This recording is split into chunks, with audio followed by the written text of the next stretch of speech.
বাংলাদেশের দক্ষিণ পশ্চিম অঞ্চলে সাতক্ষীরার নলতা গ্রামে অবস্থিত ঐতিহাসিক আধ্যাত্মিক স্থান নলতা শরীফ, যেখানে প্রতিদিন মানুষ আসে দোয়া, মানবতার শান্তির খোঁজে। এখানে চিরনিদ্রায় শায়িত আছেন মহান সাধক ও সমাজসেবক খান বাহাদুর আহসানুল্লাহ রহমতুল্লাহ আলাইহি, যিনি সারা জীবন মানুষের কল্যাণে কাজ করে গেছেন।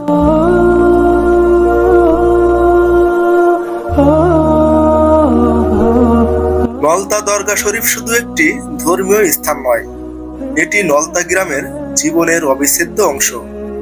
এই পবিত্র স্থানটি গ্রামের সমাজ, অর্থনীতি এবং সংস্কৃতিতে গভীরভাবে প্রভাব ফেলেছে।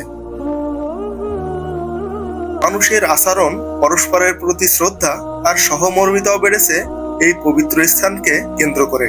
ভিন্ন ধর্ম ও পেশার মানুষ এখানে মিলিত হয়, একসাথে দোয়া করে, যা গ্রামীণ সমাজে ধর্মীয় সম্প্রীতির এক সুন্দর উদাহরণ তৈরি করেছে।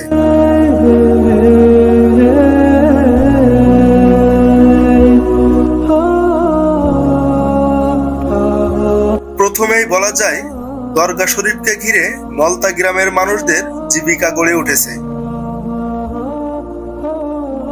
এখানে প্রতিদিনই দেশের নানা প্রান্ত থেকে ভক্তরা আসেন দোয়া ও জিয়ারতের উদ্দেশ্যে। তাদের আগমনকে কেন্দ্র করে গ্রামে তৈরি হয়েছে অনেক দোকান, চা স্টল, ফুল বিক্রেতা, আতর বিক্রেতা ও ডাক বক্স ব্যবস্থাপনা।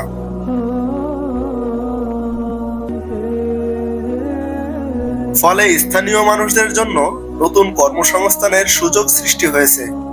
দরগা শরীফের কারণে নলতা গ্রামে সর্বদা থাকে পরিষ্কার পরিচ্ছন্নতা ও নিরাপত্তা পরিবেশ।